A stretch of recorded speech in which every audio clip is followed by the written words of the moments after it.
As a person that has come from a tumultuous past, I've got to say that I believe that I've found inner peace. I found a place of self-trust after all of these years. And I can attribute that finding or those findings to the books that I've read. And I want to share with you some of the books that actually got me to this point throughout my life. All of these books mean a different thing to me, but I've read them at specific times in my life where it shifted my perspective. I got about 5 books that I'm going to tell you about, and I'm going to have some special recommendations at the end, so stay tuned for that. But we're going to get into the books that helped me reach to a point of inner peace and self-trust. And the first book that I want to speak about actually is The Power of Now by Eckhart Tolle. This was an important book on my journey to finding myself or trusting myself. I'll tell you the story. At the time, I had a clothing company, and in my friend group, I was the first one to be entrepreneurial, to actually take on adventures in that world, right? And a lot of the people around me, it's like, I don't think they really supported that. They wanted me to be the prince that they knew, but the prince that I was becoming was what I was interested in. But that wasn't an easy separation, and maybe you've been through that too, where you have a friend group where, you love them, you for who they are, but for some reason they don't want to, it's like they don't want to let you grow, because they feel like if you grow, maybe that you're no longer going to be that, like you're going to replace the void that you fill in their world. Anyways, at the end of the day, it's your life, right? Anyways, so I had my clothing company, and I remember I was living in my first apartment. I was like 20 years old, and I thought I had it made, like I had all my friends in the hood, everything is blessed. I had my business that's running. I also had a job, like life was good. But then you had my older sister that would always come to me and be like, bro, you're wasting your time with these people. And also my mom would tell me, you're so much better, that's for you. I'm like, don't you see what I'm doing? Like, I'm lit right now. Everybody knows I'm lit, right? And I had a hard time believing what they were saying, but there was a void inside of me that I didn't know how to fill, and I know where that was coming from. So my sister, there's 2 books that she recommended me at that time. The first one is The Power of Now, and she really told me, like, look, if you really think that you're already good, give this a try. It could probably make you better, right? So I spent my time reading this book. I actually read the audio version, and then I bought the physical version. And really, it's a book that really helps you understand. I mean, it's so silly, but it helps you understand the power of now, the power of right now. A lot of times the stresses that we're dealing with in life come from our visualization of the future or our clinging to what's in the past. And this book kind of elaborates on how much those 2 paradigms are illusions. So your future is a projection. You're not living that. None of your senses are in that world. And your past, you can't change it. It's already written. So it's up to you to become present and take control of what you can actually control, as opposed to focusing on those 2 paradigms that you cannot. And the crazy thing about this book is that it clearly explains that sometimes we take information from, let's say, the past, we take pain from the past, and we have it affect our day-to-day, which affects our future, right? So we're just in a loop where we're taking from the past, applying it to today, and it's putting us back in the past. And this book was one of the books that helped me realize, first of all, helped me identify the pains that I was suffering through. They call it the pain body. They helped me identify, those negative thoughts that I was having, where they were coming from and stuff like this. And it helped me appreciate how to, dispel these things by just giving it the the when you give attention to a certain thing, that's when you're able to, when you notice a certain thing, that's when you're able to actually challenge it, or else you're fighting something that you can't see. So it helps you understand to put that in perspective, or to see what that is, so that you could challenge it, essentially. I'm not gonna spend too much time on this book, but I recommend it. It is an amazing book, and if you haven't read it, read it, the audio version, the paperback version, whichever. We're gonna get into the next book, but staying on this topic, that book is not here with me. It's called The Greatest Salesman Ever by OG Mandino. I'll try to put it on the screen, or maybe I won't, but OG Mandino, The Greatest Salesman Ever. And that is actually the second book that, around the same time, that my sister actually recommended me, or yeah, that's the way you say it, recommended me. It was a book that I actually did not read. I didn't read the whole thing. But within the book, there's something called the 10 Scrolls. And that's something that I spent a lot of times on. And I'll explain it, and why I'm even putting this as number 2 in this list is that taught me how to change my habits, and it taught me how to apply my discipline towards things that are fruitful to me. I highly recommend, like I said, I didn't read the book, but there's the 10 Scrolls. Maybe you could even Google it. We're in the future now. You could probably Google it and find the 10 Scrolls. And basically what they are is, how do I explain this in a simple way? There are 10 scrolls, and each scroll it's like a page, or between 1 and 2 pages for each scroll. And basically it teaches you to create discipline, because you have to read the scroll in the morning, in the evening, and at night right before you go to bed. And it's almost positive reinforcement, or positive affirmations, helping you change the habits that you already have. And by reading this, 30 days is 1 scroll. So you read the same thing 3 times a day for 30 days. And then you go to the next scroll 3 times a day for 30 days, and just all different scrolls. And why it was so helpful to me is that I didn't know where my energy was leaking at the time. This was in my early 20s. I thought I had everything figured out, right? I didn't know where my energy was leaking. I needed direction, but I didn't understand what I was doing to myself that was taking me away from what I deemed as success. And by, the young 20s life, you're going out to the club, or you're going out, you're partying, you're coming home late. It was a discipline for me. So no matter how intoxicated I was, no matter where I was, what I was doing, it could be 5 a.m. in the morning, I'm about to get an hour's sleep before I get to back up to run my business, I'll make sure that I read that thing. And that created that discipline in me, because I was dedicated to becoming better. And by having that discipline, I started to realize where I shouldn't be putting my energy. So it works in the sense of, because now, okay, you're reading this in the morning and the evening and the night. There's things that you were doing before reading this thing, right? And that kind of replaces it and makes you realize, or become cognizant of, those things that were probably useless or not worth your time. So you're able to replace them.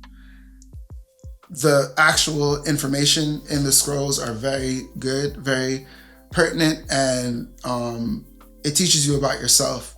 But the main thing that I learned from the scrolls was really how to apply discipline, and just keep going. Because the day that you plant your seeds is not the day that you're going to reap the fruit from your garden. And that's something that you appreciate by, it's like, let's say you're reading scroll running, you're 1 and you're at day 25. You're like, oh, I'm a disciplined person. Like, bro, there's 9 scrolls left and 5 days left to the 1 scroll that you think that you've, already appreciated. But it shows you that you have to go through the process. And while going through those, like, it took me a long time, but going through those, my life was changing. And I had to, when I was faced with decisions, I was able to be conscious of the decisions I was making, because there was something that I was committed to.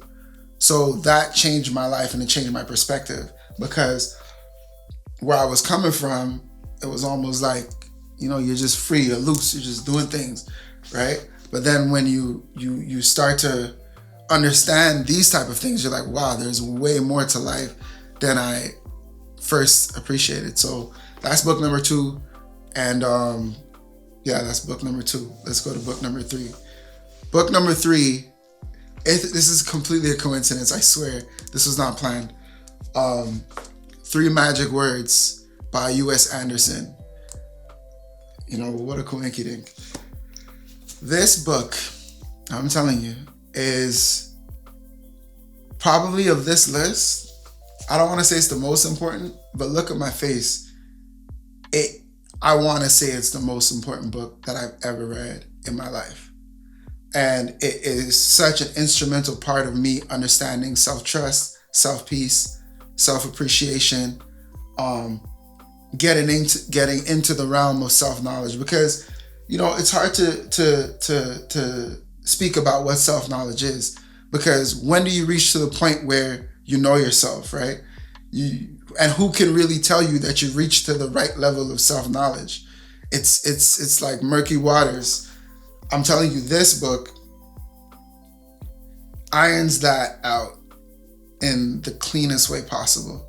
And, eventually it tells you what the 3 magic words are to reach to this point of creation on the highest level, to reach to the point of manifestation on the highest level, to reach to the point of executing your thoughts cleanly in a disciplined, consistent manner.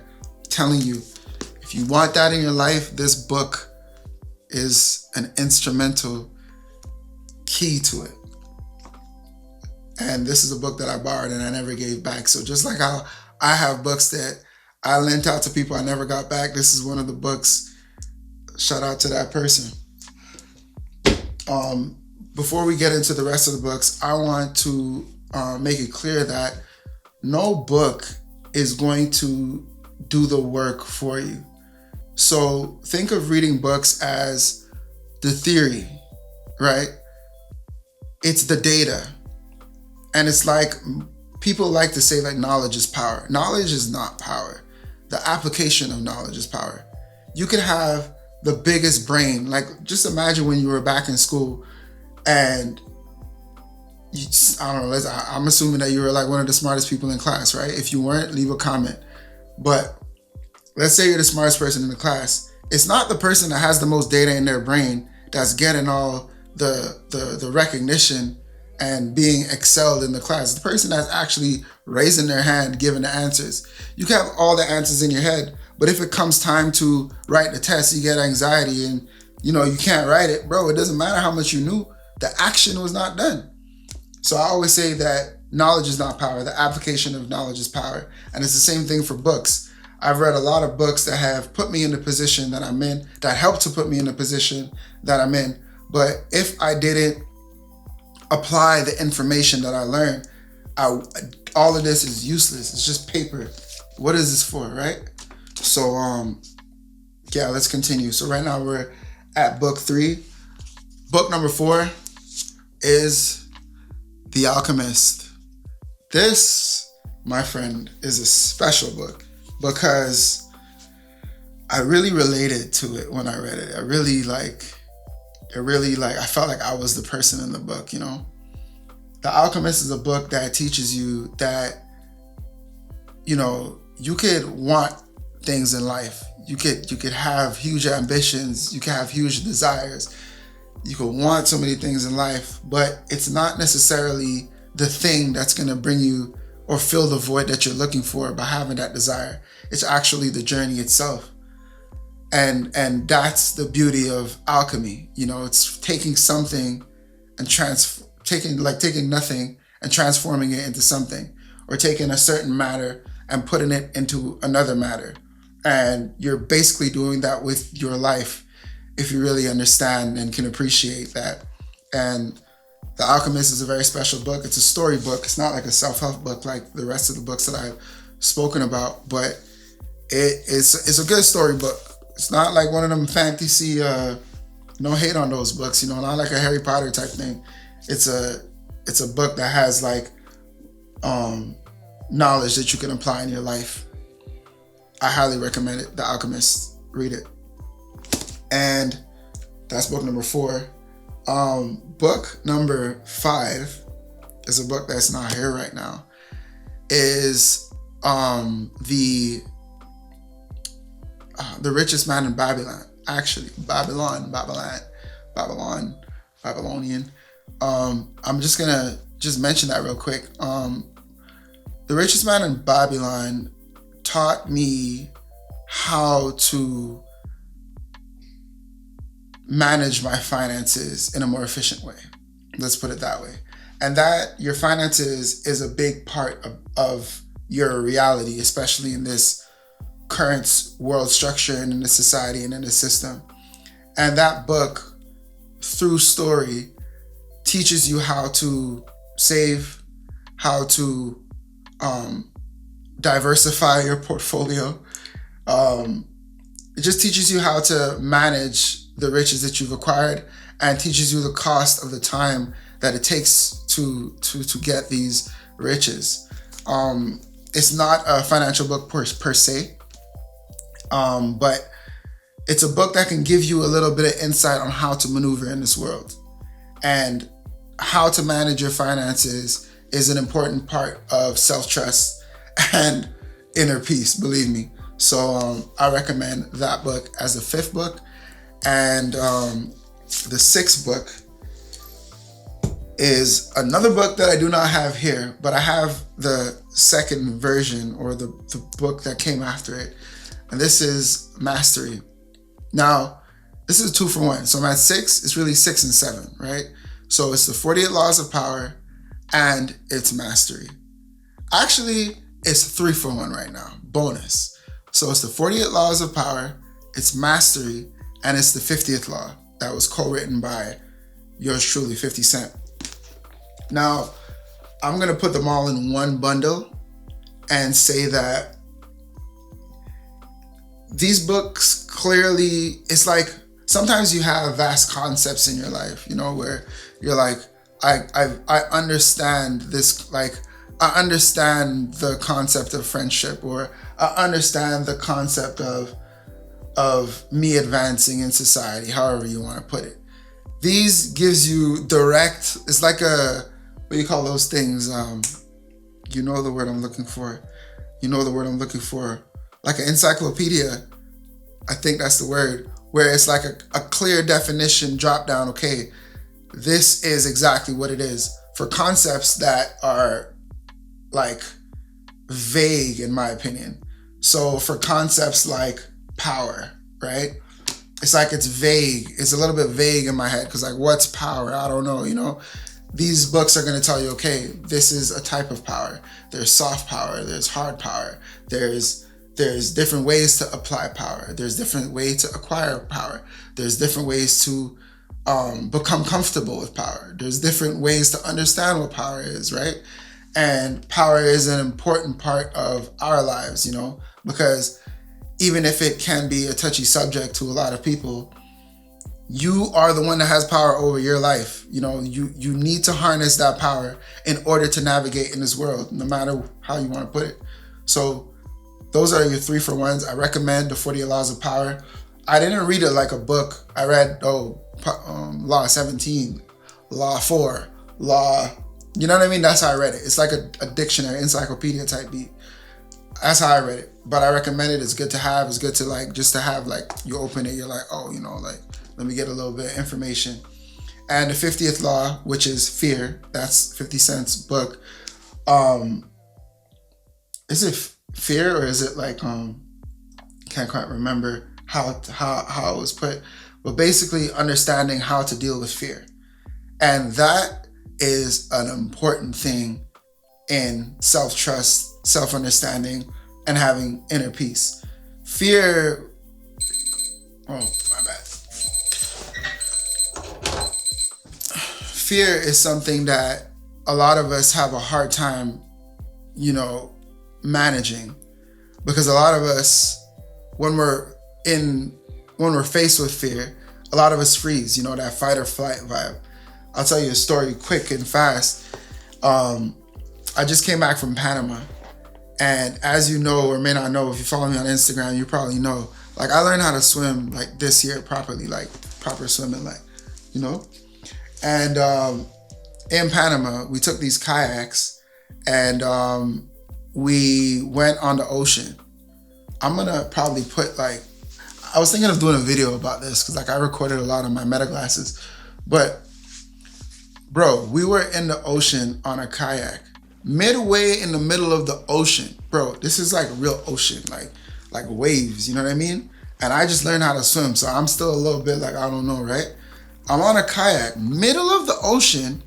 We realize that the plug, like, I don't know if you know how, like, you know, a kayak, just Google it. Like, the plugs on the thing, bro, there was no cap on the thing. There was no cap. So water was getting inside of the kayak. I was in there, water was coming up. We're in the middle of the ocean. I'm like, bro. So in that moment, I could have started thinking, bro, I'm not that comfortable with swimming. The life jacket is here. There's sharks in the water. I don't know. But I'm like, bro, at the end of the day, I'm going to survive this. And I have options. And my best option right now is to paddle as fast as possible to get to, like, some type of reef where I'm able to stand on, right? And that's what I did. I did not panic because I knew how to deal with fear. Anyways, I'll tell you a story. Leave a comment in the comment section if you want me to do a video about that. It's crazy, middle of the ocean, like crazy. Anyways, not knowing how to deal with fear is gonna affect how you manage self-trust, how you manage peace in your life. And always avoiding situations is not gonna make the situation disappear, because you can ignore that there's consequences to your actions, which is your avoidance, but that doesn't mean that the consequences are not going to come to you. You know what I mean? It always comes back to you. So it's better to know how to deal with fear so that you're able to maneuver confidently. So that's the 50th law. So that was book 6, 7, and 8, I believe. And mastery, it says it in the name. It's basically refining the skills that you harnessed. I'm assuming based on those 2 past books. So I think I'm at number 8 right now. And the last book, one of the most important books I've read for inner peace, self-trust. And I have many other books that I could recommend. I went through a year one time where I read like between 30 and 40 books, and thick books, not no little cute pamphlets, like thick books. So if ever you want more recommendations, I could give you details on what the books are, what they meant, you know, summary of it, so it could inspire you to read it, or you could hear what I have to say about it, and maybe it applies to you directly. Anyways, the last book for this for this video is the Bible, my friend. The Bible. Listen, I'm not one of those, like, I'm not the one that could tell you how to be religious. I'm not. Like, don't ever get it twisted. If ever you hear me on this YouTube or on this thing coming to tell you, oh, this is exactly what you have to do to be religious, it's cap. It's not real, right? But the Bible is, a lot of you may not know this, is a book that I've read 3 times. Shocker. I've read the Bible 3 times. First time it took me 3 years. This is when I was very young, maybe from 15. Yeah, at 15. I read it again. It took me like a year and a half or so, because I was reading more. And then again, I did it twice that way. The third time, I'm not sure if I finished it. So we could say 2.75 times. But yeah, I read the book a lot of times. The Bible is a very interesting book because the Bible has parables and stories in it that are very applicable to today's reality. And it teaches you a lot of books in the Bible, because it's not like it's one storybook, but a lot of books in the Bible teaches you how to put faith in motion, right? A lot of times we think that we have faith, we think that we have belief, but faith in motion means that you're going to take action upon that belief, and you're actually going to, you know what I mean? You're going to take steps where you don't even see a road. That's not something that you can really explain in this Bible or in any Bible. You read the Bible and it really puts things in perspectives. It makes you understand that with the proper faith or with the proper application of faith, you can move mountains. So I highly recommend the Bible. If you want me to talk about the Bible more on this channel, I can. But yeah, the Bible is an important book. It helps to develop self-trust, inner peace, faith. Read it. So that's what I have for you today. Again, I do not believe that any one book can bring, it's like knowledge is not power. The application of knowledge is power. So I'm recommending these books and I highly recommend these books. Don't get it twisted. But it's not the books that's going to get you to the place. It's you taking the knowledge and applying it to your situation that's going to get you to the place that you want to be in life. So get these books, but understand that you are you. This is Prince talking to you. You're whoever you are. You're Dick, Tom, Harry, Jonah, Sarah, Ashley. You know what I mean? You're somebody else, right? And I don't know who you are. All I could do is hope that you're getting this message as clearly as I feel like I'm saying it, right? But your life is unique. So to your unique life, apply the information accordingly. These books definitely help with self-trust, inner peace. And the last recommendation that I'm going to give is to apply meditation to your practice of getting to know yourself. Because giving yourself a quiet time, giving yourself a moment to appreciate what you're going through, giving yourself a moment to just allow things to be and assess what they actually are in your life will do wonders. If you've never meditated before, there's a link in the description. There's probably one of those things on the video. You can click on one of my guided meditation sessions, and I'll see you in the next video.